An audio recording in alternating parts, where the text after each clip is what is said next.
The clipboard hit the floor before the coffee did, and I was on my knees gathering both when I heard my manager say the name. The new hire. Winters, you're training the new hire. I looked up. Papers everywhere. One soaked through with lukewarm coffee. My grandmother's spiral notebook, the one with the cracked cover and the scorched corner, splayed open under someone's shoe. Not deliberately. Nobody at Ashworth Capital did anything to me deliberately anymore. They just forgot I was on the floor. Sure, I said, because I always said sure. Who is it? Desmond Pruitt didn't answer.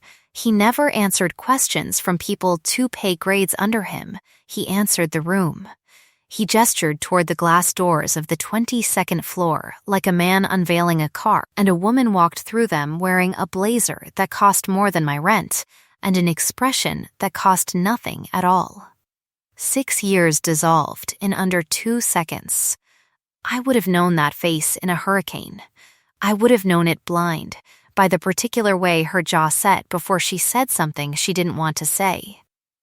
I'd built a life out of not thinking about that face. A small, careful, unremarkable life, the kind that didn't ask to be looked at twice, and here it was anyway, standing in my building, wearing a visitor badge that said Callaway, V, in block letters that were almost, but not quite, a lie. Miss Winters, Pruitt said, savoring it, will be your primary trainer. She has an excellent record with our reconciliations protocols. Don't let the title fool you. Vale Callaway looked at me the way a person looks at a door they've been waiting 6 years to knock on and still isn't sure will open. Josephine, she said. Not Joss. Nobody who actually knew me called me Josephine. She said it like she'd practiced it in a mirror, like the 4 syllables cost her something to spend. I bent down, gathered the last of the scattered pages, and did not offer her my hand. It's Winters now, I said. Let's start with the badge protocol. You'll need clearance for the archive floor before we do anything else. I walked her through security like she was any other hire, because falling apart in front of Desmond Pruitt was a luxury I had budgeted out of my life a long time ago. But my hands were shaking around the notebook, and I didn't look down at them, because I already knew what I'd see.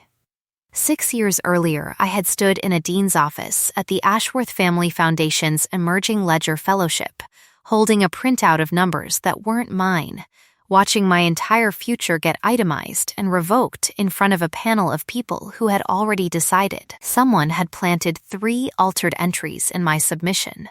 Someone with foundation-level access. I never found out who.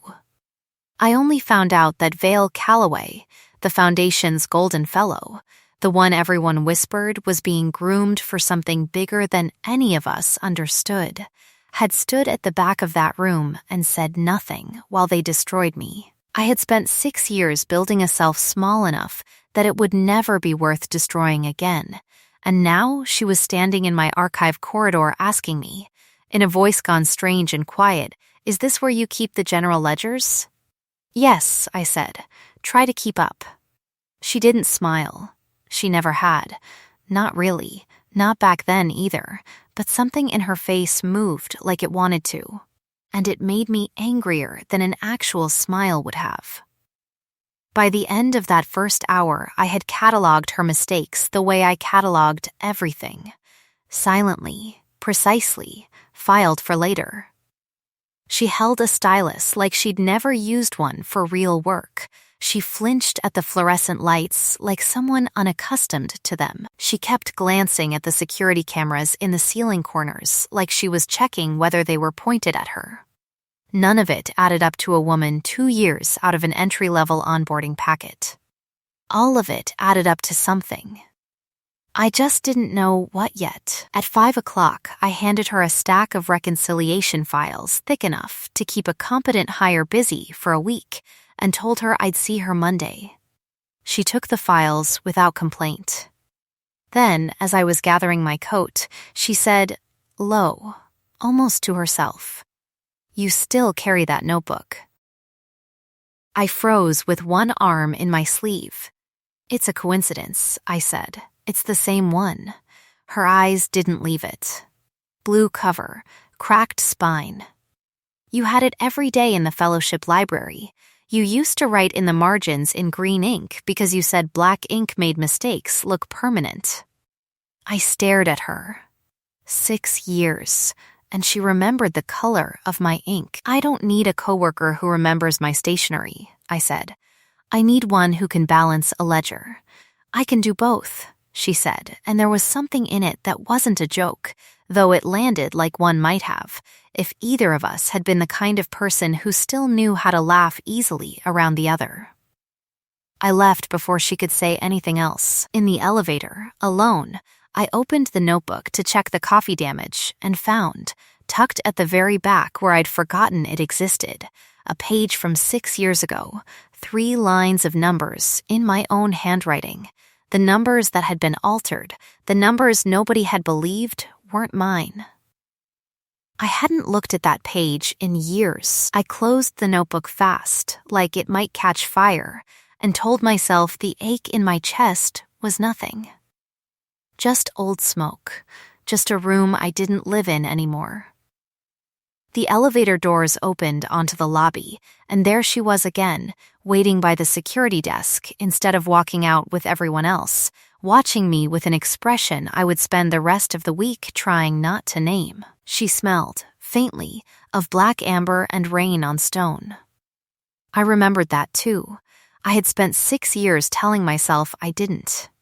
By Wednesday, half the department had an opinion about the new hire, and none of the opinions matched. It said she'd requested read access to systems no first-week trainee should even know existed. Compliance said she'd been assigned by a board memo, not the usual HR pipeline.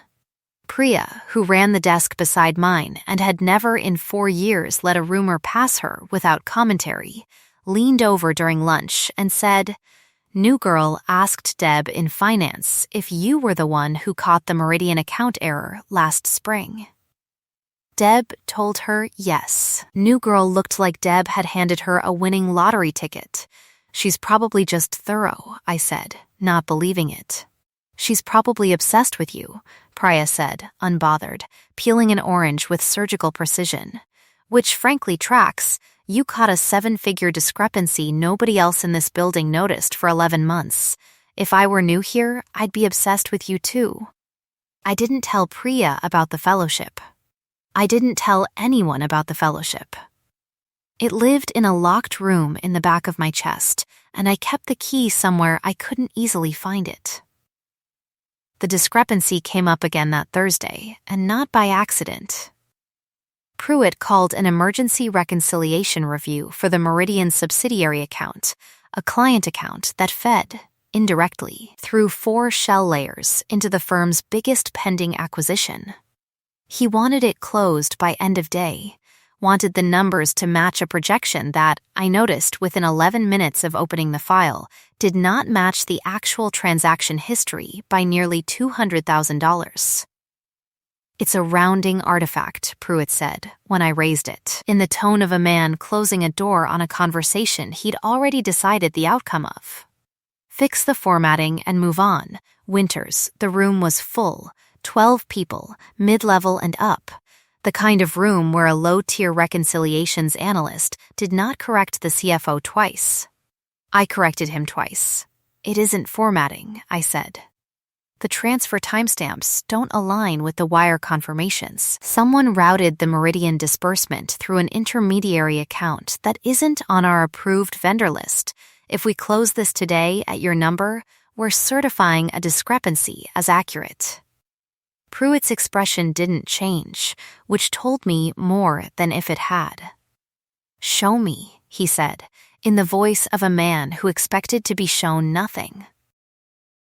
I pulled the transaction ledger up on the shared screen and walked the room through it, the wire dates, the 4-day lag that didn't match Meridian's documented payment terms, the vendor code that existed nowhere in our master file.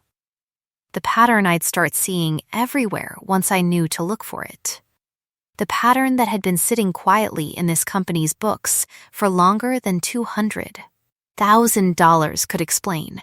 I did it clean, fast, in numbers instead of accusations, because numbers couldn't be dismissed as tone. The room went very quiet. Vale Calloway, sitting at the far end of the table where new hires sat, hadn't said a single word through the whole meeting. But when I finished, when Pruitt was still groping for a rebuttal that wouldn't come, I saw her hands, flat on the table, curl slowly into fists, not at me, at him. At the discrepancy. At something in that ledger that had clearly landed somewhere much deeper than a first-week trainee's curiosity should reach. Pruitt recovered his voice before he recovered his dignity. "We'll audit it internally," he said. "Winters, good catch. Flag it and move on." He left the room first. He always left rooms first. Vale caught up with me in the corridor, and for once she didn't say my name like a rehearsed line. "That vendor code," she said low. "How long has it been active?"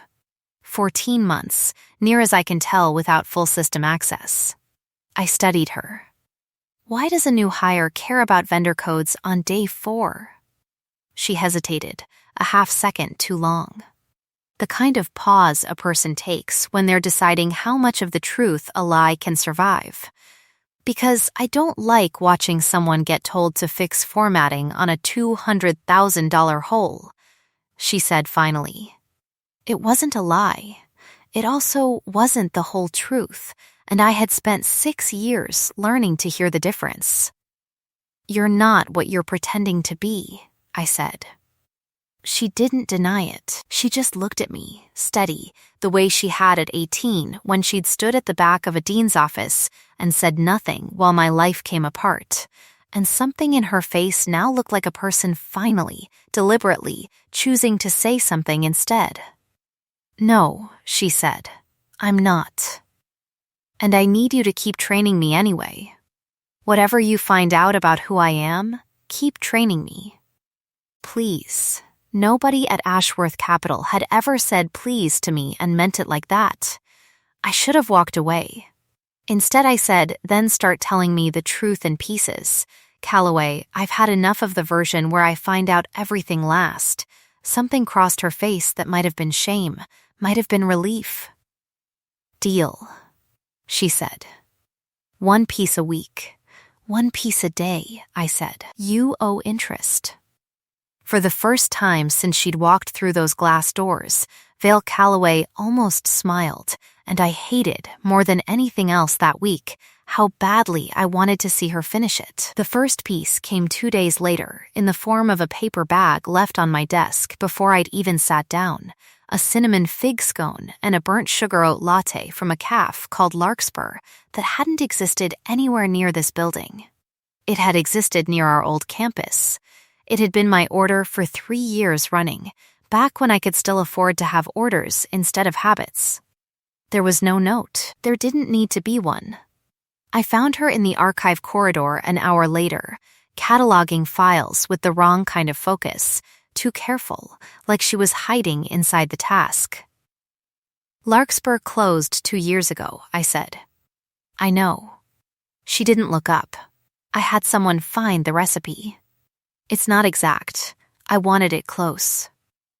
"Why?" She set the file down. "Because you used to save half of it for later and pretend you weren't hungry in the morning meetings. And I never said anything. I want to start saying things." I stood there holding a bag of imitation nostalgia, furious at how thoroughly it worked on me. "You don't get to buy back 6 years with a scone," I said. "I'm not buying anything back." Her voice dropped, careful, the register she used when she meant something all the way through. "I'm telling you, I never stopped keeping track of what you liked, what you needed, what you deserved and didn't get." A pause, and then, quieter, "You were never invisible to me, Josephine, not for 1 single day of it. That's the part I need you to hear before anything else." I didn't answer. I couldn't. not without my voice doing something I refused to let it do in a fluorescent hallway at 9 in the morning. I took the bag back to my desk and ate the scone alone and told myself it tasted like nothing. It didn't taste like nothing. It tasted exactly like the version of my life I'd buried, and it was warm, and I hated her a little for knowing exactly how to dig it back up. The clues kept surfacing after that, small and impossible to unnotice once I'd started looking. The way building security nodded her through the executive elevator bank without swiping her badge. The way Marcus Teal, introduced to the floor as compliance liaison, built like a door, eyes that cataloged every exit in a room within 4 seconds of entering it, fell into step half a pace behind her whenever she moved through open space. The exact posture of a man who'd spent years being paid to stand between someone and a threat. The way, once, I'd walked past the glass-walled boardroom after hours and seen her alone at the head of the table, not the foot where new hires sat, papers spread out like she owned every inch of the surface, and the moment she saw me she'd gathered them fast, badly, guilty as a thief. Homework, she'd said. Sure, I'd said, and let it go, because some part of me, the part that had learned 6 years ago exactly how badly the truth could hurt, wasn't ready yet for whatever was underneath the lie. I told myself I had time. I was wrong about that, the way I'd been wrong about most things involving Vale Calloway. The lockdown alarm came 4 days later at 9:52 on a Tuesday night, and by the time it stopped ringing, I would already be standing closer to her than I had let myself stand to anyone in 6 years. The alert hit every screen on the floor at once, a breach attempt on the core financial servers, the kind that triggered an automatic full-building lockdown until its security could confirm the network was clean. Nobody panicked. Panicking wasn't efficient. But 12 of us were still on site for quarter-end close, and the doors sealed with the particular finality of a building that had decided, for tonight, that we all belonged to it. Vale found me in the server room within 6 minutes, which was faster than anyone not actively looking for me should have managed. You're supposed to be at the north checkpoint, I said. I was looking for you instead. The overhead lights had dropped to the amber emergency setting, the kind that made everyone look like they were standing inside a held breath. She crossed the room and stood close enough that I caught the black amber and rain on stone of her under the antiseptic hum of the server racks, and beneath it, for the first time, something else, sharper, warmer, unmistakably wanting. The kind of scent an alpha couldn't fully mask even when every muscle in her body was working to hold still. Your hands are shaking, she said. I don't like small rooms with locked doors. I hadn't told anyone that. I didn't know why I told her. Then look at me instead of the door, she said. And it wasn't a command in the alpha command sense, no compulsion under it, just an offer, plain as a held-out hand. I've got you. Whatever's in that room with you, it isn't in here. I looked at her. It helped more than it should have. We spent the next 4 hours tracing the breach attempt back through the network logs together, because someone had to, and because neither of us particularly wanted to be anywhere else. It wasn't a random attack. Whoever tried to get in had gone straight for the Meridian subsidiary files, the same shell-layered account I'd flagged in that meeting, the same vendor code that didn't exist on any approved list. Somebody wanted that trail erased before morning, and the timing wasn't subtle, less than a week after I'd said the word discrepancy out loud in a room with Desmond Pruitt in it. He's covering something, I said at 1 a.m, staring at the failed intrusion logs. This isn't a rounding error. This is years old. I know, Vale said. Something in the way she said it, not surprised, not speculative, certain, made me turn from the screen. You know, I repeated. You've known since that meeting. Maybe before. She didn't look away from me, which I would come to learn was the thing she did instead of lying. I've known for longer than that meeting, she said. I need you to let me tell you the rest of it properly, not at 1 a.m. in a server room with adrenaline still in both our systems. But I need you to know I'm not hiding this from you to hurt you.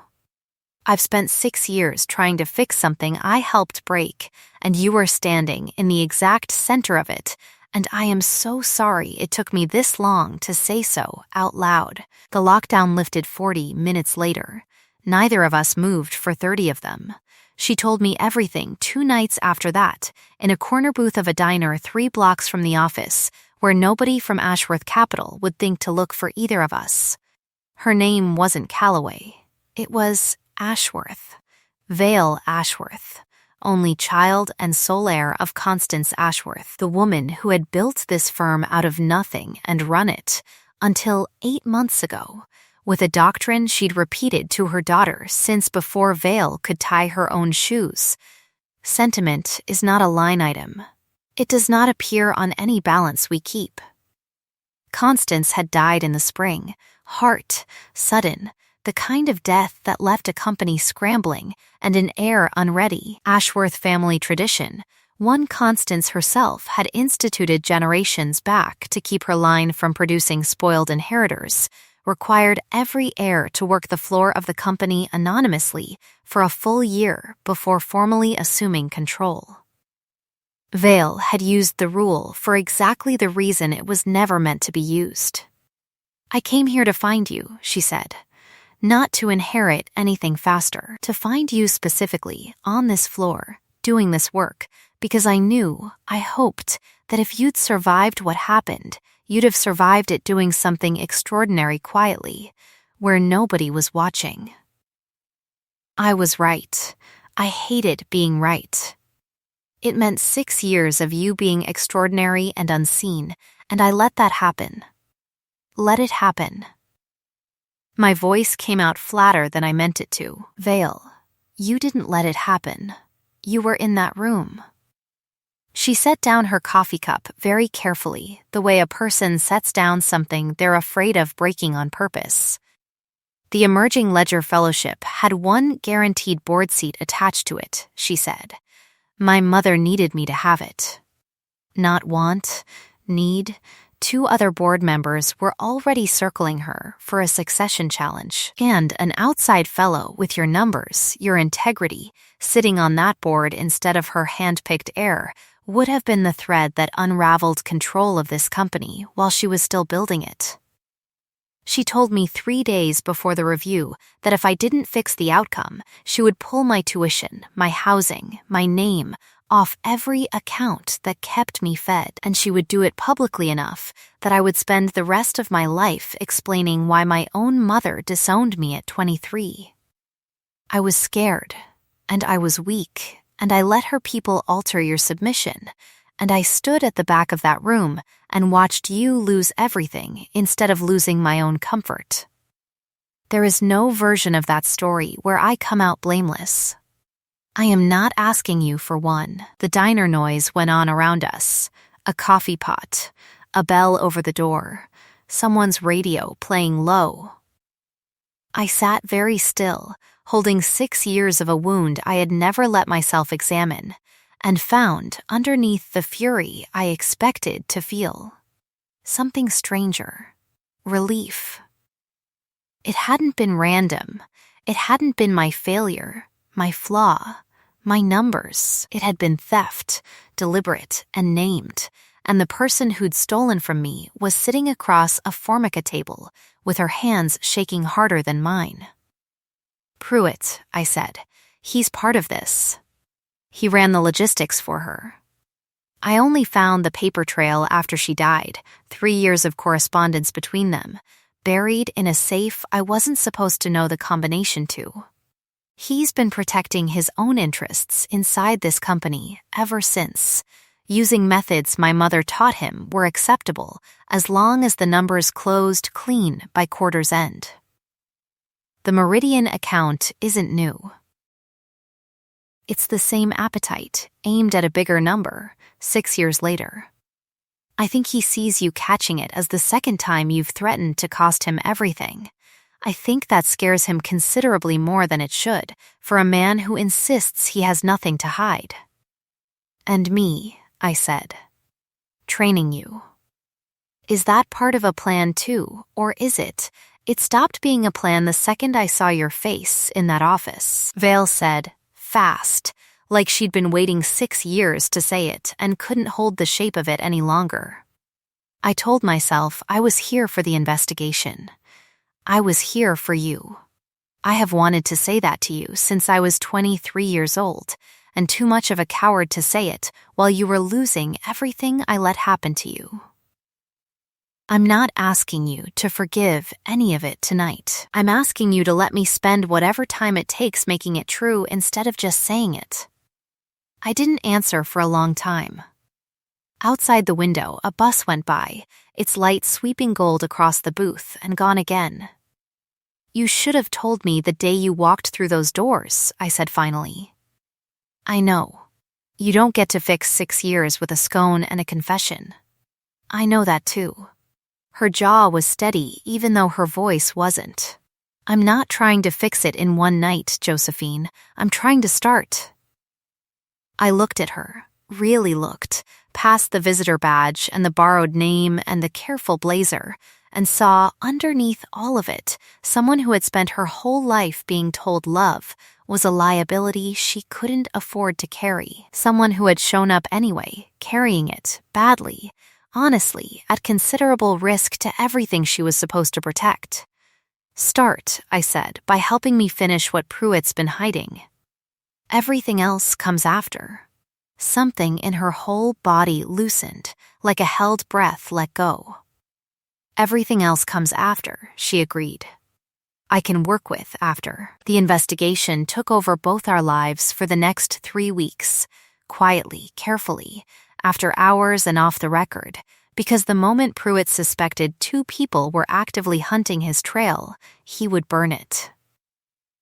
Vale had Marcus pull archived vendor filings under a compliance pretext general enough not to raise flags. I rebuilt the shell layer transaction chain from 4 separate fiscal years, cross-referencing wire timestamps against board travel records, against the Meridian acquisition calendar, against a pattern of 6-figure disbursements that, once isolated, formed a shape as clean and damning as anything I'd ever put my name to. We worked most nights at Vale's apartment instead of the office, because the office had cameras and the office had Pruitt's people in it, and because, though neither of us said this part out loud at first, neither of us wanted to stop being in the same room once the workday's excuse for it ended. Her apartment surprised me. I'd expected the penthouse version of her blazers, marble, chrome, a museum a person paid rent to sleep in. Instead, I found a kitchen with too many mismatched mugs, a bookshelf organized by nothing except what she'd clearly reread, and, on the counter, a chipped ceramic dish shaped like a fig, which she caught me looking at and didn't explain. You collect these? I asked. 1, she said. I bought it the week after the fellowship ended. I don't know why. I think some part of me needed to keep something that reminded me of a mistake I hadn't fixed yet. I didn't tell her that fig was the second note in my own scent signature, warm under the brown sugar, the thing every alpha who'd ever stood close enough to me at a company function had probably clocked without saying. I suspected, from the color rising along her throat, that she already knew exactly what she'd bought and exactly why. We ate dinner at her counter most of those nights, nothing elaborate, pasta from a box, eggs when the hour got too late for anything else, and traded pieces of ourselves across a kitchen island the way we'd once traded coffee shop debts we never intended to be scared of. I told her about my brother, still 2 years from finishing his engineering degree, still unaware that half my rent-controlled restraint existed because I'd been quietly covering his tuition gap since our father's hospital bills ate through what should have been my own savings. I told her why I'd stayed in a reconciliations role 3 levels beneath what my transcript, before the fellowship, before the scandal, would have qualified me for. Because low and quiet meant safe. And safe meant nobody could take it away from me twice. She told me about growing up in a house where a raised voice was the closest thing to intimacy her mother offered, where every dinner had been a performance review, where the first time anyone had called her by a nickname instead of her full legal name had been a boarding school roommate who'd lasted one semester before Constance decided the friendship was a distraction and had the girls. Family's business interests quietly, thoroughly ruined until the roommate transferred schools without explanation. That's why you didn't stop them, I said. It wasn't an accusation anymore. It was just true, finally, sitting between us, without weight. That's why, she said. It's not an excuse. It's the shape of the cage I grew up inside, and I spent a long time mistaking the bars for the only kind of strength that counted. She turned her mug slowly on the counter. You're the first thing I've ever wanted enough to risk breaking out for. That terrifies me more than my mother's whole doctrine ever did. Good, I said, and meant it as gently as I'd ever meant anything. Terrified is honest. I can work with honest. She laughed, a real one, short and surprised out of her, like she hadn't expected herself capable of it in that kitchen on that night, and something in my chest that had been clenched shut for 6 years loosened half a turn. It was later that same week that she handed me a small brown paper parcel, across the same counter, no ribbon, no card. Inside was a first edition of The Reckoning House, the mystery novel I'd mentioned exactly once, in passing, in a fellowship library 4 years before either of us knew the other's middle name, complaining that my copy had fallen apart and the reprint had cut the author's original ending. I called 11 bookstores, Vale said, like it was nothing, like it hadn't taken effort, like the effort wasn't the entire point. You said the ending mattered. I wanted you to have the real one. I held the book and did not, for a long moment, trust my own voice. Tell me to stop, she said quietly, watching my face instead of the book, and I will, every time, for as long as it takes. Don't stop, I said. She crossed the small distance of that kitchen slowly, giving me every second I would have needed to change my mind, and when she finally kissed me, it was careful in a way that had nothing to do with hesitation and everything to do with restraint, an alpha holding the whole considerable weight of what she wanted very still, waiting for permission at every inch, and finding it again. For 3 days after that, the investigation and the ache in my chest ran on parallel tracks, and both of them, for once, felt like they were heading somewhere good. Then, Pruitt found the trail we'd been building, and both tracks went off the rails at once. I didn't know how he found it. Later I'd learned Marcus's compliance pretext hadn't been airtight. That an assistant 3 tiers down had mentioned the wrong filing request to the wrong person over the wrong lunch, but the effect was immediate and surgical. On a Monday morning, before I'd even finished my coffee, HR called me into a conference room where a lawyer I'd never met sat beside a printout of an altered wire authorization with my digital signature stamped across the bottom. I had never seen the document in my life. The timestamp places this submission at 11:42 p.m. Last Thursday, the lawyer said, sliding it across the table like it was already a verdict, using your credentials from your terminal. I was at Vale Calloway's apartment at 11:42 last Thursday, I said, working on quarter-end reconciliation with her, off-site, which any building log will confirm I badged out for at 7:15. Miss Calloway's terminal logs place her badge check-in for remote systems access at 11:38, the lawyer said, not unkindly, which was somehow worse, from the same IP block as your submission. I understood, in the half-second before anyone said his name, exactly whose hands had shaped that sentence. Pruitt did this, I said. There will be a full investigation, the lawyer said. In the interim, given the severity of the allegation, the board has recommended immediate administrative leave, effective today. They walked me out with a cardboard box before lunch. Priya tried to catch my eye across the floor, and I couldn't make myself look back at her. I was too busy watching Vale, standing very still at the far end of the room outside Pruitt's office, saying nothing. Doing nothing, her face gone smooth and unreadable in a way I recognized with a cold drop in my stomach, because I had seen that exact face once before, 6 years ago, at the back of a room while my life came apart. Vale, I said low, desperate, the box heavy and stupid in my arms. Say something. She looked at me, and for one terrible, endless second, she said nothing at all. The board's decision stands until the review clears, she said finally, formal, careful, a stranger's voice wearing her face. I have no standing to override it without exposing an active investigation that isn't ready to be exposed. I'm sorry, Josephine. Security walked me the rest of the way to the elevator.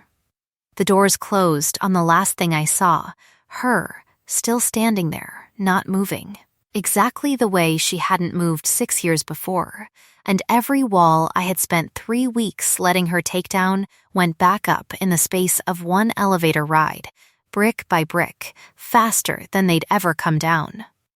I didn't answer her calls that night, or the next morning, or the 6 after that. I spent those 7 days the only way I knew how to survive anything. In numbers. I pulled every scrap of the Shell vendor trail I'd copied to my personal drive before HR could confiscate my work terminal, cross-referenced it against 3 more years of archived filings I found through a public records request Priya filed on my behalf without being asked, and built, slowly, in the kitchen of my own small apartment, with my grandmother's cracked notebook open on the table beside. Me, a case complete enough that no lawyer in the building could argue it was a rounding artifact. Priya showed up on the 4th night with takeout and no questions, and stayed until 2 a.m. checking dates. For what it's worth, she said, around 1 a.m., I don't believe a word of that wire authorization. You dot your 7s. Whoever forged your signature didn't. They forged it well enough to get me walked out of the building. They forged it well enough to fool people who've never actually looked at your handwriting, Priya said. I have 4 years of sticky notes. That's not your 7. It wasn't much. It was, that week, exactly enough to keep me upright. On the 7th day, a courier delivered a single package to my apartment with no return address. Inside was my grandmother's notebook, the copy I'd left in my desk drawer the day security walked me out. The one I'd assumed was gone for good, confiscated with everything else. It had been rebound. New leather cover, the original scorched corner carefully preserved and framed under a thin protective strip instead of hidden, the cracked spine repaired by hands that clearly knew what they were doing. Tucked inside the front cover, in handwriting I knew as well as my own, was a single line, "You were never invisible to me." I need you to still believe that, even now. Especially now. There was no signature. There didn't need to be one. I sat on my kitchen floor with that notebook in my lap for a long time, furious and undone in equal measure, and when I finally stood up, it was with the specific, focused calm of a woman who had decided exactly what came next. I called Marcus Teal the following morning, not Vale, because whatever was happening in that building, I needed to know it from someone who hadn't stood silent at the back of 2 separate rooms while my life came apart. He picked up on the 2nd ring, gruff, wary, Miss Winters. I need to know if she's actually working this from the inside, I said, or if she's just very good at looking like she is. I can't build a case around someone's silence and hope it means something. There was a long pause on his end, the pause of a man deciding how much loyalty could survive honesty. "She's been in front of the board's counsel every day since you left," he said finally, "fighting the leave order with everything she has that doesn't blow the investigation before it's ready. She hasn't slept more than 4 hours a night in a week. In 11 years working for that family, I have never once seen her wait this long, this quietly, for anyone. She's not standing still, Miss Winters. She's holding a door shut with her whole body so the person on the other side of it doesn't get hurt worse before the timing's right. I don't know if that's a comfort. I thought you should hear it from someone who isn't her." It was, despite everything, a comfort. It didn't undo the box, the elevator, the 7 silent days. It gave me something I badly needed anyway. A reason to finish what I'd started instead of burying it, and someone to finish it with instead of alone. "Tell her to meet me at the building tonight," I said. "Tell her to bring whatever she has. I have the rest." We met in the empty 22nd floor at 9 that night, the same conference room, papers spread across the same table where I'd first corrected Desmond Pruitt in front of a room too polite to correct him themselves. Vale looked worse than I'd ever seen her, hollow-eyed, blazer wrinkled, the composed mask she'd worn in the hallway 7 days ago, finally, entirely gone.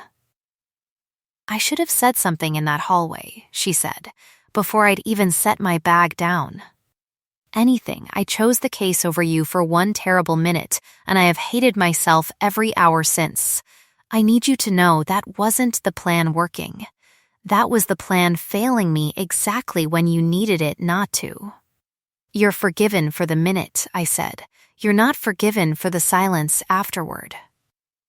7 days, Vale, I know. Her voice cracked on it. "I was building the strongest version of your case I possibly could, because I couldn't live with handing you anything less than airtight. And I told myself that was love, and it might have just been fear wearing love's clothes. I'm sorry. I don't have a better answer than that."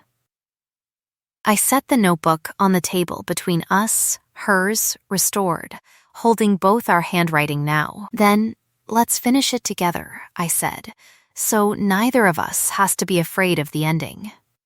We laid out the full trail that night. 3 years of shell disbursements, the forged wire authorizations timestamp inconsistencies, the IP block manipulation Marcus's forensic contact had traced to a workstation registered to Pruitt's executive assistant, the 6-year-old correspondence Vale had pulled from her mother's safe.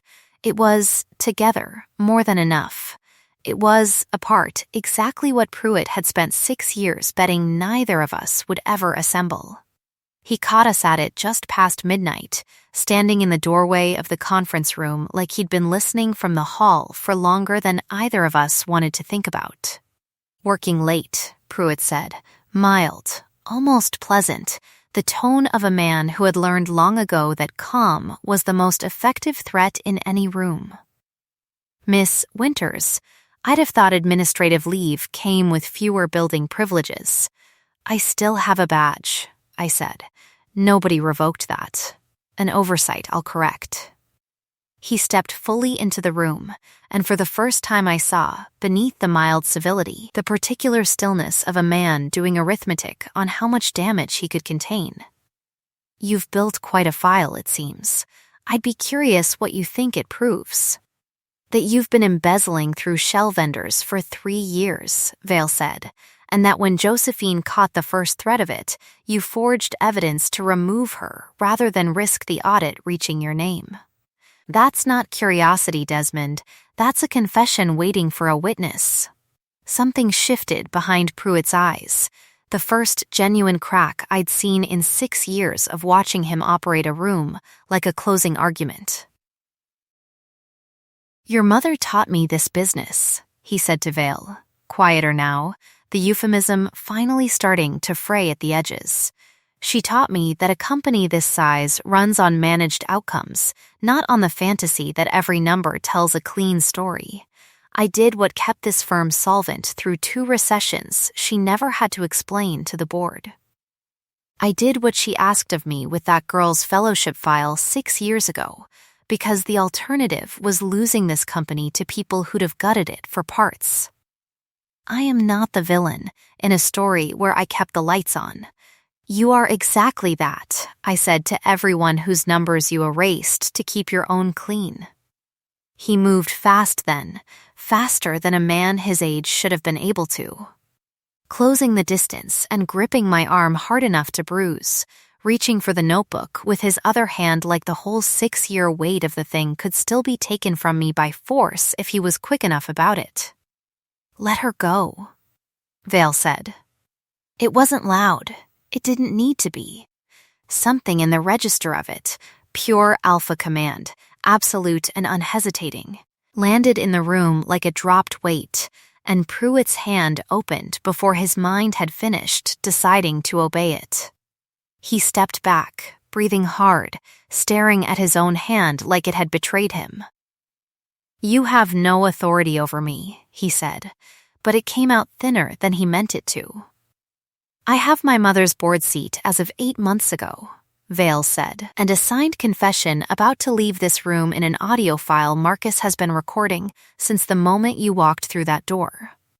What I don't have is patience left for pretending your greed was ever anyone's protection but your own. For one long moment, I watched something in Vale's face I hadn't seen there before. Not restraint, not the careful control she'd spent a lifetime cultivating, but something colder underneath it, something that looked ready to spend every resource the Ashworth name still carried to make sure Desmond Pruitt lost far more than his job. Vale, I said it quietly, my arm still throbbing where he'd gripped it. That's enough. Let the law take it from here.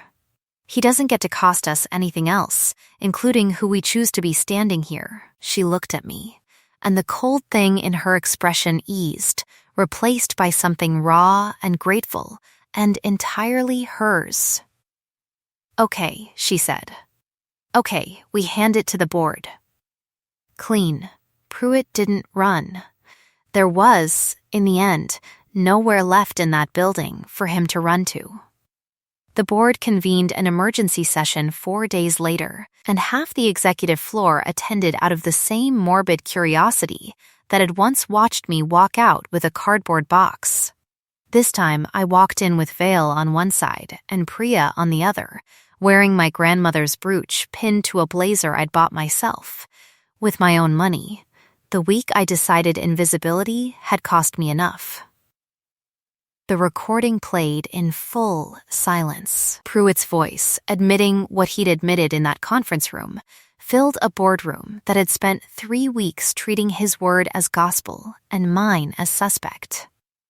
I watched faces change in real time, the lawyer from my leave hearing, gone pale, 2 board members who'd voted for my suspension without asking a single follow-up question, refusing to meet my eyes, Priya, arms crossed.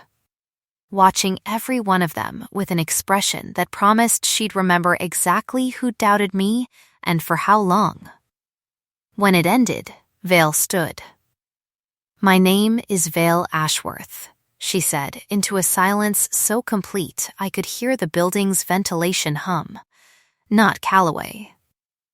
I've spent 8 months on this floor under a name that wasn't mine, honoring a family tradition my mother built to keep her heirs honest, because I needed to find someone this company failed 6 years ago and make it right without the weight of my name distorting every interaction along the way.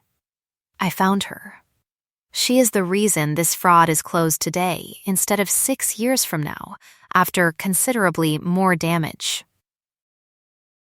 Her name is Josephine Winters, and she is the finest forensic mind this firm has ever failed to properly employ, and she is my Omega, chosen and claimed with her full consent, and I would like the record to reflect that anyone in this room who treated her as disposable over the last 3 weeks did so in direct opposition to how this company will be run from this day forward.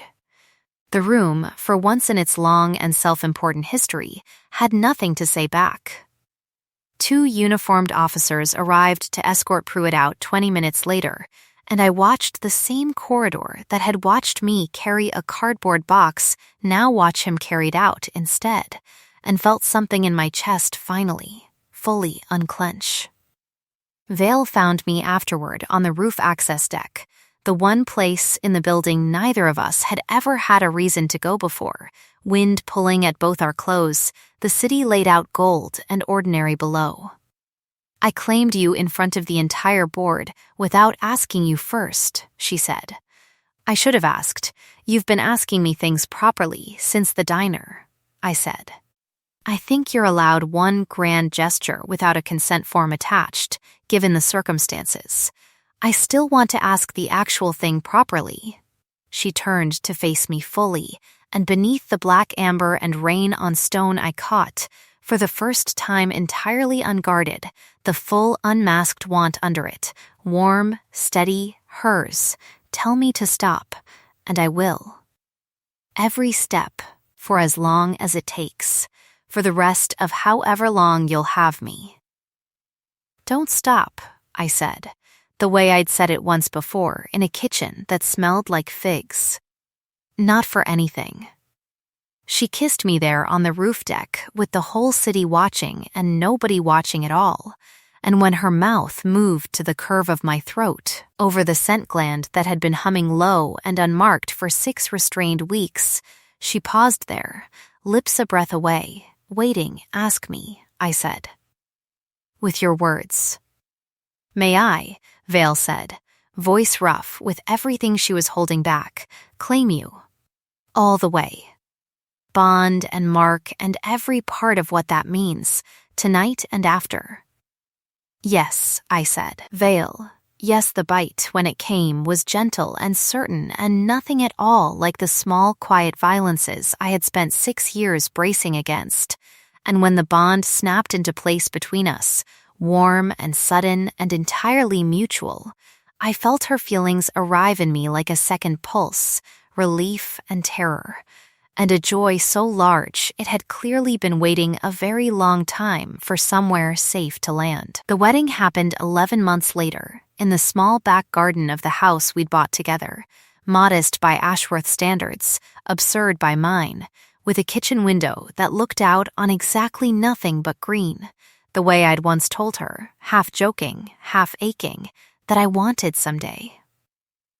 Marcus stood as one of 2 witnesses, gruff as ever in a suit he clearly hated, and when the officiant asked if anyone present could speak to the character of either party, he cleared his throat and said, In 11 years working for the Ashworth family, I never once saw Vale wait for anyone. She waited 6 years for this one. That's the only character reference I've got, and it's the only one that matters. Priya cried through the entire ceremony and denied it loudly afterward.